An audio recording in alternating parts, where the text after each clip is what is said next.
আমার 10টা গরু আছে। আমি বন্ধন এসকে থেকে 3 থেকে 4 লাখ টাকা লোন নিয়েছি। দেনার দায়ে আমি দেনদারি। আমার ছেলে অপারেশন হয়েছে, একটা গাড়ি অ্যাক্সিডেন্টে আমি গরু তুলেছি। গরু বিক্রি করে আমি দেনা দেবো। আজ আমাদের দেনায় দেনদারি করে সরকার কি লাভ পেলো? বিজেপি সরকার থেকে আপনারা তো খুশি তো?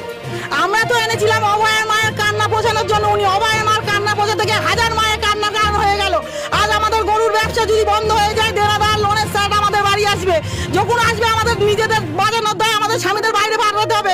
আজকে এক মায়ের কান্না পোছা থেকে হচ্ছে হাজার সন্তানের মায়ের কান্না কারণ হয়ে গেল। আমরা স্বামীদের কি জবাব দেবো? আজ আমাদের স্বামীরা ঘরছাড়া হয়ে যাবে। সরকার কি করবে আমাদেরকে নিয়ে? করুক একটা ব্যবস্থা। সরকার থেকে কি আপনি আবেদন করবেন? সরকারের কাছে একটাই আবেদন, আমাদের একটা বছর কুরবানি হতে দিক। এবছরটা দিক, আর দিক না দিক আমাদের কোনোদিন বলবো না। সরকার তো আগেও এসেছিল, কেন বলিনি যে খারাল ব্যবসা বন্ধ করে দেবো? আজ বাংলায় বসেই সরকার খারাল ব্যবসা উদ্যোগ করে দেবে? এটা কি একটা গটার কথা? আজ আমাদের একজনের কান্না বোঝানোর জন্য ওনাকে আনা হলো যে আমাদের রাজ্য ভালোভাবে থাকবে, শান্তি থাকবে। আর রাজ্য শান্তি বাদে উতলা করে দিল। আজ আমাদের গরিব মানুষ, আমাদের স্বামী দিন এনে দিন কেটে খায়। আজ আমরা যে স্বামী কাজ করুক আর আমরা কাজ করবো, আমরা এক জায়গায় দাঁড়াবো। আজ কোথায় দাঁড়িয়ে দিল উনি? নারী সুরক্ষা, নারী কি সুরক্ষা আছে বলুন উনি? এবছর কত গরু আপনি বিক্রি করতে পেরেছেন? আমি এবার 6 লাখ থেকে 7 লাখ টাকা গরু বিক্রি করতাম আমার বন্ধন থেকে। এক্ষুনি এই বছর আমি 2টো কিস্তি দিয়েছি। আমার 3 লাখ টাকা লোন নেওয়া, এসকে থেকে নেওয়া হয়েছে 2 লাখ টাকা। আমি কোথা থেকে দেবো এত কিস্তি? আপনি কি জানতেন যে যদি এরকম কোনো যদি আইন যদি সরকার আসার আগে তো কোনো আইন বলিনি যে আমি যখন আসবো হিন্দু মুসলমানের বিবাদ বাটি আমি গরু খাওয়া বন্ধ করে দেবো। উনি তো তখন বলিনি। আজকে এখন সরকার গদিতে বসে রাতারাতি উনি ভোট পাল্টে দিলে হবে?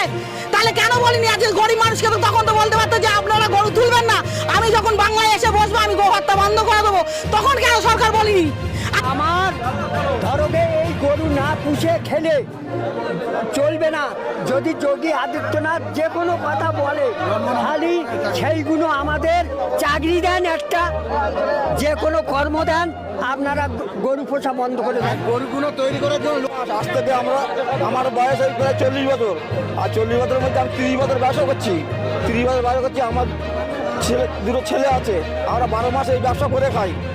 আমাদের মুখ্যমন্ত্রীর কাছে দাবি, আমাদের কুরবানিটা সুস্থভাবে যেভাবে চালু করতে হয় সেভাবে চালু করুক। আমাদের না তো ঘোড়া দৌড় দিতে হবে। আমাদের একাজনের বাড়ি 5টা 6টা করে লোন নিয়ে সব গরু তোলা আছে। আমাদের একটু চিন্তা ভাবনা করুন। মুখ্যমন্ত্রীর কাছে এটা আমার দাবি থাকলো, সবিচার করে দেন আপনারা। শুনলাম এখানে মানুষরা প্রচুর টাকা লোন নিয়ে আছে। হ্যাঁ, প্রচুর টাকা লোন নিয়ে রেখেছে। যত ব্যবসাদার আছি আমরা ব্যবসাদার। আমরা গরু বাইরের বাগুড়ার লাইন থেকে আমরা সব গরু কিনতে যাই। আমাদের রাস্তায় গিলে এখন রাস্তার লোক কেড়ে নিচ্ছে, মারছে আমাদের। হিন্দুরা আমাদের মারছে রাস্তায়, বজরংবলীর দল আমাদের মারছে, মেরে গাড়িতে গরু লাভিয়ে নিচ্ছে আমাদের। আমরা ব্যবসা টোটালি করতে পারছি না। আমরা খুব গরিব মানুষ। আমরা 5-6টা করে গরু ভাগে সবাই মিলে একটা গাড়ি দিয়ে, একটা গাড়িতে সবাই মিলে যাই। আমরা 8-10 জন, কেউ 4টে কিনলে, কেউ 3টে কিনলে, কেউ 2টে কিনলে, এইভাবে আমরা ব্যবসা করি। আমরা ওখান থেকে হাটে থেকে রসিদ চালান নিয়ে আমরা গরুটা আনি। আনার পরেও আমাদের এখন বাবুরার লাইনে যেতে দিচ্ছে না। ওখান থেকে রাস্তায় মাল পাবলিক লাভিয়ে নিচ্ছে, হিন্দুরা আমাদের লাভিয়ে নিচ্ছে। সুকুমার নস্কর। আমি 2টো গরু পুষি, 10টা গরু পুষেছি।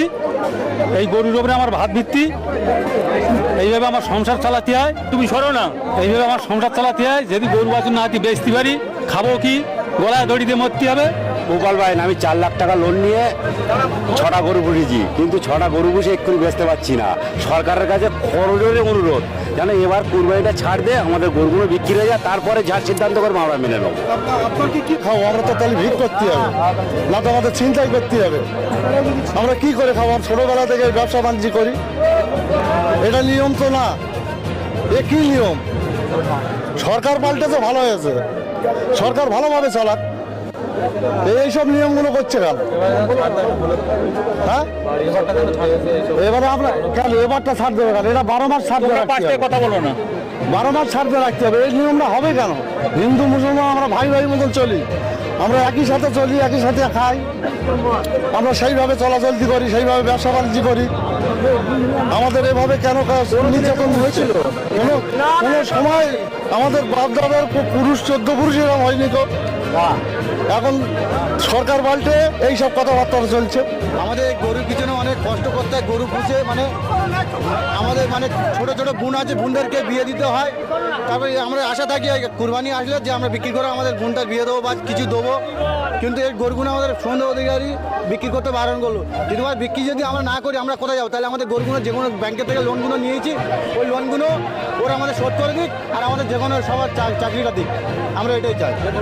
আমার নাম হলো বাবু সোনা, আমি একজন গরু পালক।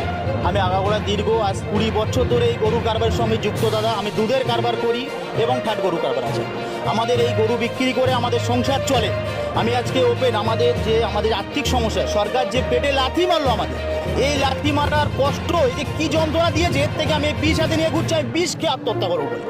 কেন আমাদের মার্কেটে যা ঋণ, ভুসির দোকানে দেনা, ওষুধের দোকানে দেনা, আমরা কোথায় মেটাবো? আমরা যে গরুগুলো 2-4টে বিক্রি করেছিলাম ইলেকশনের আগে, সেগুলো সব রিটার্ন হয়েছে। এবং এই সরকার আসার পরে আমাদের বলেছিল আমরা তোমাদের বন্ধু, সবকা সাথ সবকা বিকাশ, বিজেপি সরকার বলেছিল। কিন্তু এখন এসে এনার প্রতিটা পদক্ষেপে আমাদের পেটে লাথি মারছে এই সরকার। আমাদেরকে সময় দিতে পারতো, যে একটা আইন পাস হয়ে রয়েছে, 1 মাস পরে আইনটা বলবৎ হবে, আমাদের একটা সময়টা নির্ধারিত, আমাদের একটা জায়গা গুছানোর ব্যবস্থা করুক, সেটুকুও করলো না। আর যে গোমাতা করে চেল্লাচ্ছেন, আমি আজকে বলবো আমার সনাতনী যত ভাই বোন আছে, আমরা কথা খারাপ ভাববেন না কেউ, আমি তাদেরকে বলবো আপনারা যে গরুকে গোমাতা বলছেন, যে মা 10 মাস 10 দিন গর্ভে রেখে মানুষ করেছেন, সেই মায়ের সেবাটাকে ভালো করে করুন না। সেই মায়ের আশীর্বাদ থেকে বড় আশীর্বাদ কিছু নেই। আপনি মায়ের আশীর্বাদ আগে নেন, তারপরে বলুন। আজকে আমরা সাধারণ গরিব মানুষ, আমরা কি অন্যায় করি সরকারের কাছে? এই সরকারকে জিতিয়ে এনেছি, ভোট দিয়ে নির্বাচিত করেছি, এই সরকারকে আমরা এই বিপদে পড়ার জন্য আজ গরিবের পেটে লাথি মারছেন, বলুন।